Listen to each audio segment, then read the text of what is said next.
Le cercle RH sous forme de grand entretien aujourd'hui avec Gaspard Koenig. Bonjour Gaspard Koenig. Bonjour. On est ravis de vous accueillir. C'est la première fois, me semble-t-il, que vous venez sur Bismart. Absolument. Et dans l'émission Smart Job, c'est un vrai plaisir. Alors, philosophe, écrivain, j'allais dire inclassable, pas totalement, parce que vous avez créé en 2013 Génération Libre, qui à l'époque avait été classé par l'Université de Pennsylvanie, l'un des think tanks les plus audacieux, les plus intelligents. Vous aviez goûté à la politique, on va en parler avec vous, parce que ça on l'oublie, mais vous aviez goûté à la politique aux législatives, donc vous aimez la politique, et vous êtes, on va bien sûr en parler longuement, candidat à l'élection présidentielle. Presque. Presque. Il vous faut donc les 500 signatures d'élus locaux, mais ça tombe très bien parce que le mouvement que vous lancez, qui s'appelle Simple, on va d'ailleurs écouter dans quelques instants un court extrait de votre premier discours au Théâtre des Variétés, j'imagine va toucher au cœur les élus locaux. Alors vous êtes un petit peu en dessous des écrans radars des candidats mainstream qui ont occupé les médias tout le week-end, Zemmour, Mélenchon, avec des images de violence, de bagarre, des mots sur l'universalisme. Vous êtes sur la simplification administrative, on va en parler avec vous, mais juste un tout petit mot quand même sur vous, parce qu'on ne vous connaît pas bien. Comment vous vous classez? Comment vous vous définiriez si vous deviez, vous savez, comme dans les grands débats télévisés, vous avez 1 minute à la fin de 45 minutes de prise de parole. Vous devez dire à ceux qui vous regardent qui je suis. Vous êtes qui, Gaspard Koenig? Je suis écrivain, je suis philosophe, et le rôle d'un philosophe, c'est de se promener dans la cité, de vagabonder. Et ça fait des années que je me promène dans le monde, en France, que je glane un peu les réactions des gens. Et évidemment, au fil de ces promenades, on développe des idées, on conçoit des propositions qu'on a développées donc, au sein de mon think tank. Et puis à un moment donné, le philosophe qui se balade dans la cité, il a envie aussi que ses idées soient dans l'agora. Et que les gens puissent dire si oui ou non ils sont d'accord, ce qu'ils en pensent, s'ils veulent les porter, si elles veulent qu'elles aient du poids. Et ces idées, elles sont fondées sur une idée simple, c'est qu'il faut faire confiance à l'individu. Et c'est que le plus petit échelon est toujours le mieux à même de décider. Donc c'est faire confiance, c'est donner de l'autonomie aux gens, à la petite entreprise, à la collectivité, pour faire au mieux sur son territoire. Et au fond, c'est, quand on prend ça un peu au sérieux, remettre en cause 2 siècles de jacobinisme. Moi, je pense que contrairement à ce qu'on dit... Qui est votre tribune dans les Échos, vous faites des tribunes hebdomadaires dans les Échos, et vous traitez cette question du jacobinisme. Je pense que contrairement à ce qu'on dit, la France est un pays très autoritaire, dans la manière dont est structurée l'école, dans la manière dont est structuré l'État, et que les gens sentent très bien aujourd'hui le poids de cette chape de plomb bureaucratique qui les empêche de vivre, tout simplement. Et qu'on est un peu un tournant de civilisation. Est-ce qu'on veut continuer dans un monde de l'ultra-contrôle, de l'ultra-surveillance? Ou est-ce qu'on veut quelque part redevenir un peu humain et retrouver une capacité d'initiative, de jugement, de confiance? Voilà. Vous êtes transcourant, transversal, gauche-droite, puisque là on évoque beaucoup Éric Zemmour qui prend des positions sur la souveraineté du pays, sur l'idée qu'on a perdu notre âme et notre identité. Est-ce que ça fait écho au débat que vous portez, ou vous avez l'impression que vous marchez totalement à côté, vous qui aimez marcher, vous balader à cheval, puisqu'on verra votre livre tout à l'heure de cette grande balade à cheval qui retraçait, je crois, le parcours de Montaigne, c'est ça, oui. Qu'il avait fait en 1580. Absolument. Entre Rome et Bordeaux. Comment vous le regardez, cet Éric Zemmour qui, lui, défend la souveraineté, donc finalement disant on doit retrouver une forme d'autonomie et de liberté? Vous vous opposez à ces prises de position? Je pense que c'est justement des derniers grands jacobins. Je pense que c'est quelqu'un de très dangereux qui, s'il se retrouve dans une tradition française, c'est celle d'Édouard Drummond, pamphlétaire à qui l'historien Gérard Noiriel l'a comparé de manière extrêmement antisémite, précise, et qu'il fait aujourd'hui sur l'islam et sur nos compatriotes musulmans, le travail qu'ont fait ces intellectuels terribles à la fin du 19e siècle sur la communauté israélite. C'est quelque chose à prendre de très, très grave, à prendre très au sérieux. Et à combattre, puisque c'est pas votre campagne. Vigoureusement. Et donc il ne faut pas dire oui, il a raison sur le constat, il a raison sur ceci, il a raison sur rien du tout. Et son projet, c'est une France homogène, rêvée, fantasmée, qui n'a jamais existé. D'ailleurs, Édouard Drummond, à la fin du 19e siècle, se plaignait déjà que la France, c'est plus ce que c'était, qu'avec tous ces juifs partout, on n'est plus chez nous, qu'il faut récupérer les commandes du pays, qu'on est en plein déclin. Donc c'est quand même une vieille et longue tradition qui a toujours été démentie par les faits et par l'histoire. Et par ailleurs, je pense que c'est également quelque chose qui vient briser l'identité française que moi j'aime, c'est-à-dire l'identité de la Révolution française, le moment où on a donné des droits aux citoyens. Et où on a et des libertés. institué des libertés et on a institué un état de droit. Oui. Et je pense qu'une des propositions les plus terribles de Zemmour, qu'on cite trop peu, c'est celle d'abolir, alors abolir on ne sait pas trop, mais enfin en tout cas de passer outre le Conseil constitutionnel, le Conseil d'État, la Cour européenne des droits de l'homme, la Cour de justice de l'Union européenne, c'est-à-dire les garants des libertés, des droits des individus, et de dire cette fois la majorité a les mains libres pour opprimer les minorités, si elle le souhaite. C'est exactement ça. On a vu votre article, puisque vous faites un travail hebdomadaire dans les Échos, et c'était un papier justement sur le jacobinisme, ce pays finalement très centralisateur. J'aimerais qu'on vous entende, parce que vous avez fait un discours, j'allais dire votre premier discours, c'était impressionnant j'imagine d'ailleurs, devant 800 personnes, si je ne m'abuse, au Théâtre des Variétés, en novembre dernier, il y a quelques jours. Premier discours de candidat qui développait, qui présentait Simple. Rappelons que Simple, vous l'avez dit, c'est aussi le travail, le fruit d'un tour de France pour faire remonter tout ce que vous avez pu recueillir avec le co-auteur d'un livre qui a fait naître donc ce mouvement, qui est un mouvement politique, qui est structuré comme un mouvement politique. Oui, c'est un parti politique. Un parti politique. Donc un parti politique, ça a vocation à présenter des candidats. À quelle élection et quand, ça va dépendre de la dynamique qu'on peut enclencher. Hélas, l'élection présidentielle est matricielle dans notre pays. En tant que libéral, c'est pas une élection que je porte dans mon cœur. Je trouve que ce plébiscite pour un homme, cette relation spéciale entre un homme et un peuple est quelque chose qui, au fond, est un peu enfantin, un peu immature et qui... un peu monarchique aussi, certains le disent. Voilà, et qui qui n'est pas très démocratique. Et d'ailleurs, je rappelle que la France a vécu quand même presque un siècle en régime parlementaire et que c'était la belle époque, qu'on s'en portait plutôt bien. Donc, mais aujourd'hui, il faut reconnaître les faits. Cette élection présidentielle, c'est elle qui entraîne l'ensemble du monde médiatique et politique. Et donc, si on veut faire peser ses idées, il faut trouver le moyen de s'y raccrocher d'une manière ou d'une autre. Et vous avez donc décidé de passer de la philo à l'arène politique. C'est, je crois, un papier de l'Express qui avait titré sur cette bascule. Vous restez toujours philosophe avec vos idées, mais vous avez décidé de rentrer dans l'agora et dans l'arène. Écoutez ce que vous disiez. Alors, c'est un court extrait parce que le discours est long. Vous êtes à la tribune, au pupitre, au Théâtre des Variétés. On va commenter ce qu'on va entendre. C'est très intéressant. Il faut comprendre contre qui on se bat. Et je pense qu'on se bat en grande partie contre nous-mêmes et contre notre propre modèle de société.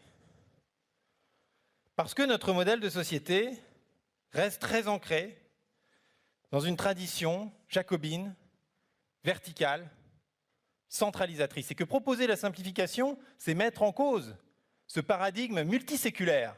Alors certains le font commencer à Clovis, d'autres à Henri IV, d'autres à Colbert, d'autres à Napoléon, d'autres à De Gaulle, j'en sais rien. Mais enfin, clairement, aujourd'hui, Tocqueville l'avait analysé, on vit dans cette société qui est très administrée parce qu'elle est très verticale et qu'elle croit au pouvoir vertical.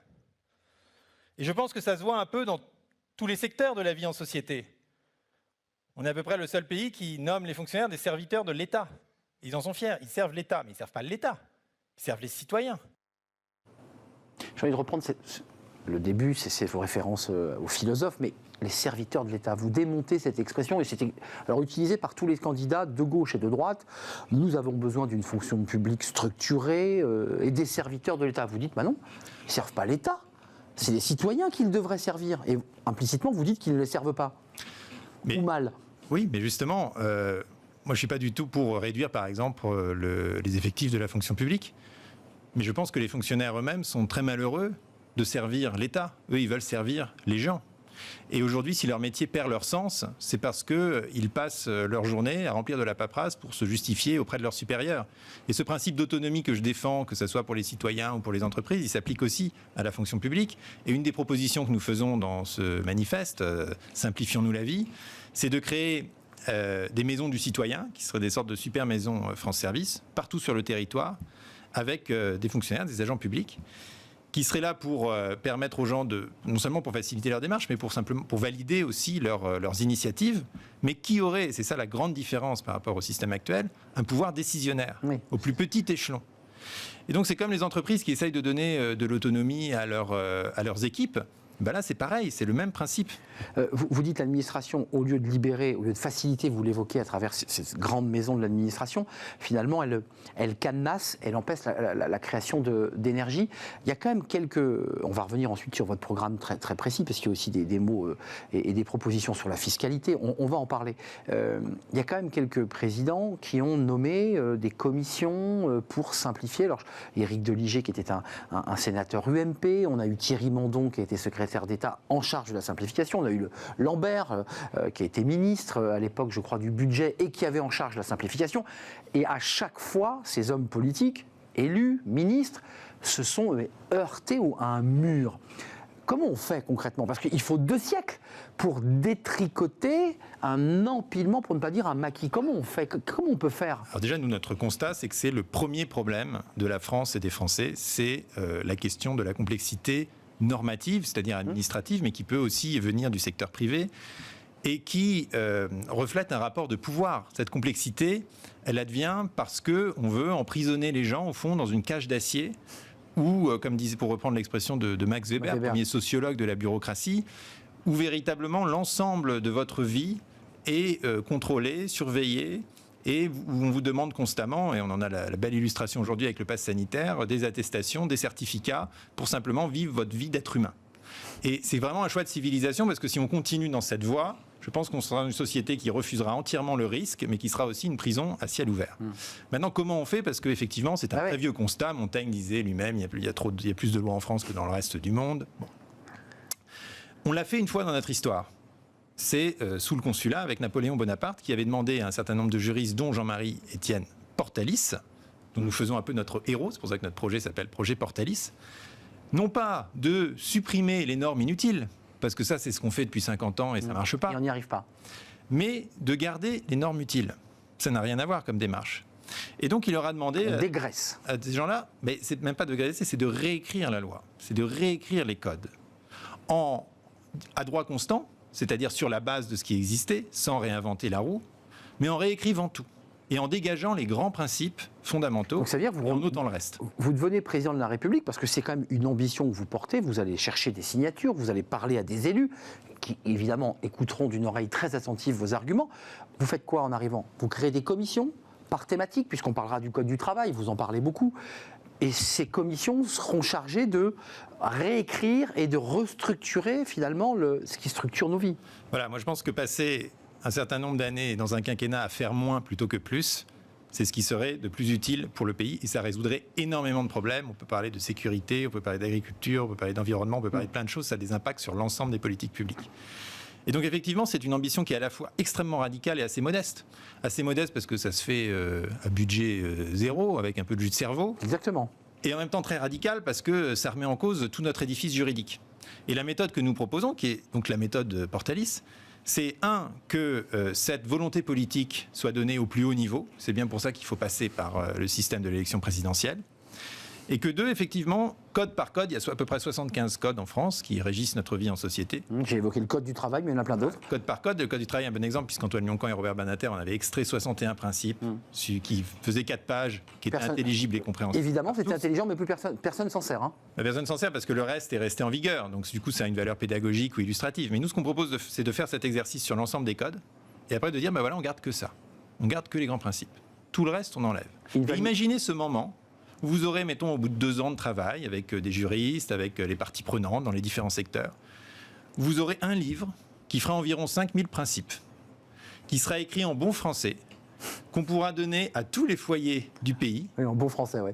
En disant, voilà la loi.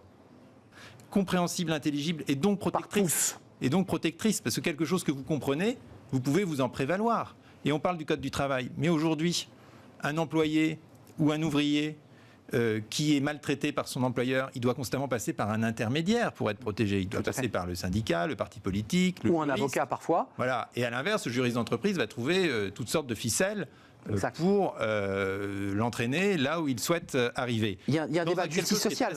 Quelque chose qui est très simple est aussi efficace et protecteur. Il y a un débat de justice sociale que vous soulevez à travers vos propositions, parce que vous dites finalement c'est toujours le plus faible, qui est peut-être le moins éduqué, le moins aguerri aux questions de droit, qui sera le plus sanctionné. Et puis vous évoquez à travers votre Tour de France cette phrase, là vous faites un Tour de France à cheval, vous posez votre cheval et vous allez vivre chez l'habitant. Et là c'est le moment de l'écoute intégrale, d'un moment d'échange, oui, peut-être de rencontres incroyables d'ailleurs, que vous avez raconté dans ce livre. Il raconte son Tour de France à cheval. Et là, il y a des gens qui vous disent, les gens ne me parlaient jamais du gouvernement ou des élections, donc de la grande politique, on nous dit que les Français ne parlent que de ça.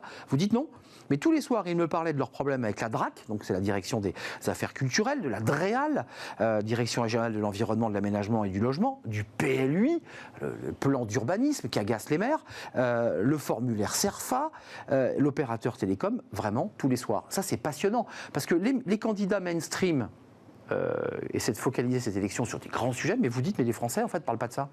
Ça se croise. C'est à la fois un petit et un grand sujet. C'est un petit sujet parce que c'est un sujet de tous les jours et qu'à chaque fois, c'est tel article du Code rural, tel problème avec la police de l'eau, tel problème avec la DDT, tel problème... Enfin, chacun, je pense, en a son lot.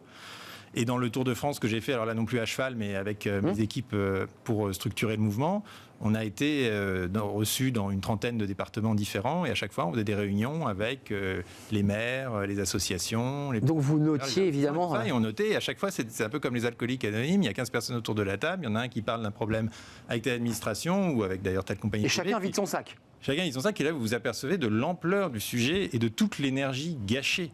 Et c'est quelque chose qui est considéré à Paris, et je reviens à la question de la justice sociale, comme techno, comme un peu fastidieux, voire un peu poujadiste. Pourquoi ? Parce que depuis Paris, quelque part, la complexité, on s'en débrouille parce qu'on a toujours un avocat fiscaliste ou un cabinet d'audit ou une société de conseil, enfin quelqu'un qui vient... Bien sûr, le bon réseau, quoi. Qui vient le faire à votre place ou qui vous dit quoi faire. Et puis, par ailleurs, parce que parfois on en profite. Et combien de grandes entreprises ne poussent-elles pas leurs lobbyistes pour créer de la norme qui permet d'éliminer la concurrence ?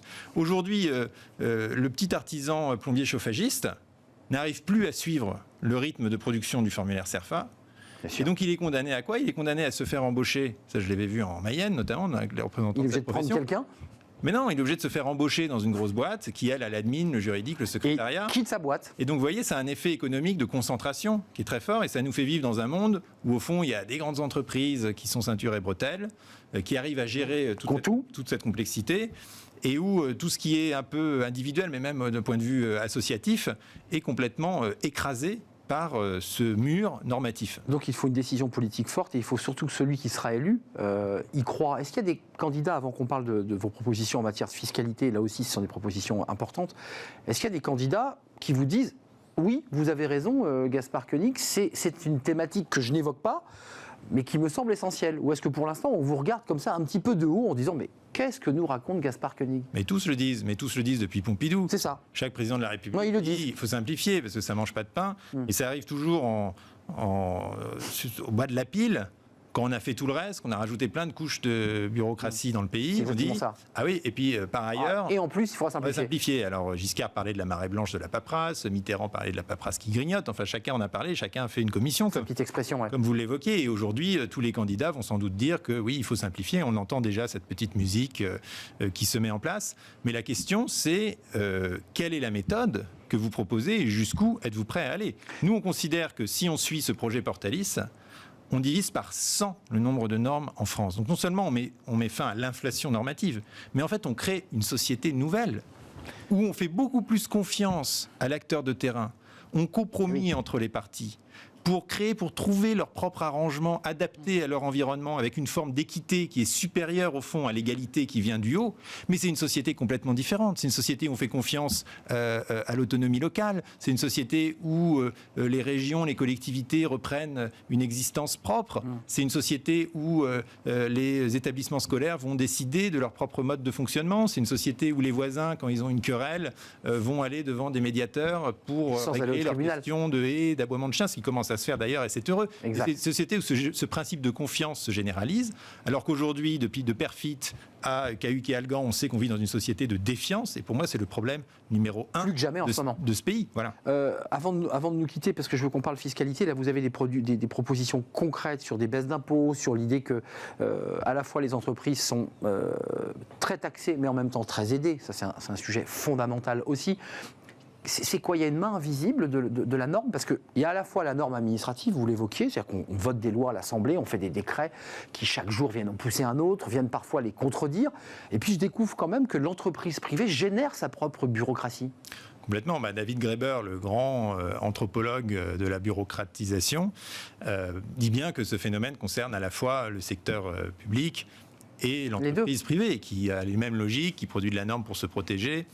Et aujourd'hui, vous voyez, on a la nouvelle vague du Covid qui arrive, et on voit que les entreprises sont encore plus précautionneuses que l'État et commencent déjà à mettre en place toutes sortes de protocoles sans même qu'on le leur demande. Mais simplement, cette logique de simplicité, elle peut se décliner à l'ensemble du champ social. Et si on parle de l'entreprise, donc ce qu'on dit par exemple, c'est qu'il faudrait... Alors c'est très simple, alors ce qui est simple paraît un peu fou, mais au moins ça a le mérite de la faisabilité, parce que ça ne coûte rien, c'est de supprimer 50 milliards d'aides d'un côté, parce que les entreprises sont incroyablement aidées en France, et 50 milliards d'impôts de l'autre. Alors on fait des propositions de détail, quelles aides, quels impôts. Mais vous voyez, et c'est la même logique pour l'individu sur le revenu universel. Vous simplifiez considérablement les allocations d'un côté, avec la mise en place d'un crédit d'impôt universel, et vous simplifiez considérablement la fiscalité de l'autre côté, avec une taxe à peu près proportionnelle sur l'ensemble des revenus. Vous réduisez les 200 impôts de production d'un côté, on est d'accord. Vous baissez l'impôt sur les sociétés à 20%, ça c'est votre proposition, mais en même temps vous libérez de l'autre côté les entreprises des 660 aides. Donc là on repart une nouvelle fois dans le maquis fiscal. On était parti tout à l'heure sur les codes, et il y a le fameux maquis fiscal avec les aides, on ne sait pas trop d'où elles viennent, comment on y accède. Et là encore une fois, il n'y a que les grandes entreprises qui ont le fléchage, qui accèdent. Toujours. Mais c'est un phénomène de contrôle, mais c'est la même chose pour les collectivités locales, à qui on donne des compétences, mais qui doivent constamment aller demander à l'État des sous, de péréquation, de dotation, de subventions. C'est pareil pour l'individu, à qui on promet plein d'aides, mais qui doit remplir des dossiers déments pour avoir accès ne serait-ce qu'au minimum vital, c'est-à-dire le RSA. Aujourd'hui, entre un tiers et deux tiers n'y parviennent pas, parce que c'est administrativement trop compliqué. Et donc, tout le monde, en fait, entreprise, collectivité, individu, tout le monde est dans la même situation, très aidé, mais en même temps pieds et poings liés, dans un système extrêmement paternaliste qui vous dit toujours quoi faire, qui vous incite à faire telle ou telle chose, qui au fond vous balade et vous perd dans un labyrinthe dont ces concepteurs eux-mêmes considèrent qu'ils n'arrivent plus à le maîtriser. Et donc, moi, ce que je propose, c'est simplement à structure constante de ramener tout ça à l'essentiel. Le droit ne baisse pas. Enfin, je veux dire, la qualité du droit ne baisse pas. Exactement. Au profit des citoyens. Exactement. C'est de ramener ça à un univers où, parce que c'est simple, on est beaucoup plus libre et beaucoup plus autonome, sans être lâché dans la nature. 2225 dispositifs territoriaux, enfin, c'est vos chiffres, c'est complètement incroyable. C'est-à-dire, en fait, personne ne sait comment on va chercher, où c'est, ça existe, ça a dû être fait. Parfois, on n'utilise même pas ces dispositifs. Je suis allé vérifier. Certains, ils existent, mais on ne sait même pas qu'ils existent. Comment vous regardez, j'allais dire, la campagne qui s'engage pour vous? Parce que, encore une fois, par ce choix d'être légèrement décentré des grands sujets mainstream, est-ce que vous vous dites, après tout, oui, les maires ruraux, les maires des petites communes, ceux qui ont bien du mal à embaucher un employé municipal parce qu'ils ne l'ont pas, est-ce qu'ils ne vont pas être sensibles à ça et vous dire, tiens, on vous donne les 500 signatures? Parce que c'est intéressant. Nous, en tout cas, on a commencé notre campagne exactement en sens inverse, c'est-à-dire qu'on a fait 4 à 5 mois de terrain en refusant tout média national. Oui, on ne vous a pas vu, c'est vrai. En octobre, c'est vrai. J'ai fait énormément de presse locale, parce que la presse locale comprend tout de suite le sujet. Donc on a eu des pleines pages dans Ouest France, le Dauphiné libéré, Télégramme de Brest et autres. Et maintenant, évidemment, on passe au niveau national, mais avec un thème qui, je pense, est un thème de préoccupation absolument central dans la vie quotidienne des gens. Évident.